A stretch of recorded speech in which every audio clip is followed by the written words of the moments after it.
Plus de 30 ans après leur séparation, Isabelle Adjani reste marquée par sa rupture avec le cinéaste Bruno Nuiten. Dans une nouvelle interview accordée au magazine Vanity Fair France du mois de décembre 2021, la comédienne est revenue sur leur relation cinématographique et passionnée. Une romance qui a non seulement donné naissance à un grand film, mais surtout à un fils, le musicien Barnabé Nuiten, 42 ans. Et si vous lui demandiez à lui, si est-il toujours à moi, qu'on réclame une explication.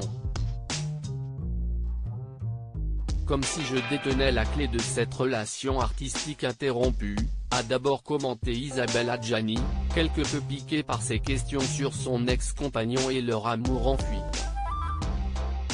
Finalement, toujours à vif, l'actrice a confié être incapable de parler de cette rupture, de ce rapt, sans pleurer.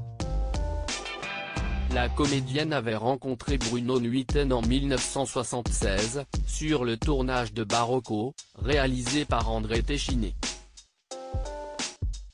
Il était alors directeur de la photographie. De leur romance naît alors un garçon, en 1979, baptisé Barnabé.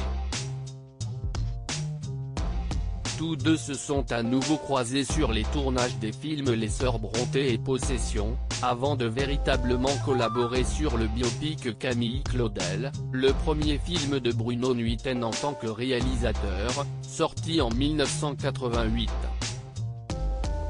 Grâce à son interprétation de la sculptrice, Isabelle Adjani est nommée aux Oscars et reçoit le César de la meilleure actrice.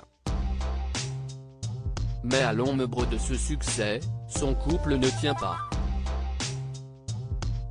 Nous nous sommes passionnément aimés, nous nous sommes lancés corps et âme dans la mise au monde de notre Camille, se souvient aujourd'hui la comédienne.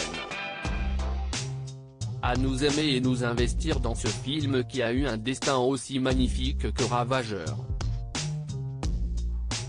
Un film déraisonnable qui a eu raison de nous, et qui a laissé Camille orpheline.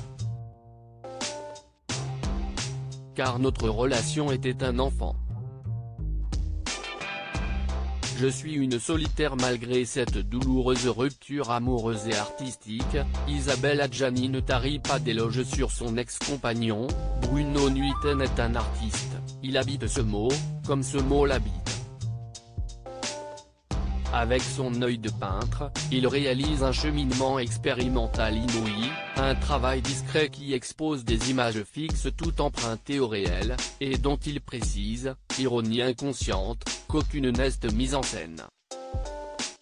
Toujours très attaché au père de son fils aîné, la star aux 5 Césars avoue qu'une crainte l'étreint, que l'un de nous demeure, avant qu'on ait pu se reparler de cinéma.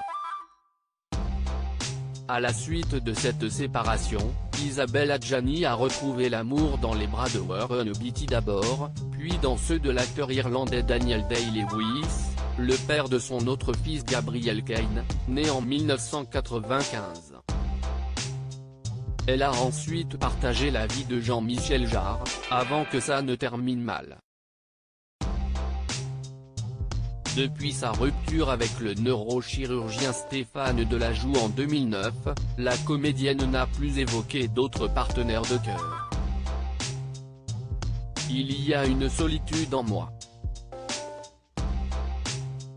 Je suis une solitaire, avait-elle confié à Madame Figaro en 2017. J'ai pris l'habitude de vivre seule, où installerai-je aujourd'hui cet éventuel amoureux ? Je vais bien, je me sens bien dans mon corps, le bonheur m'arrive de l'intérieur.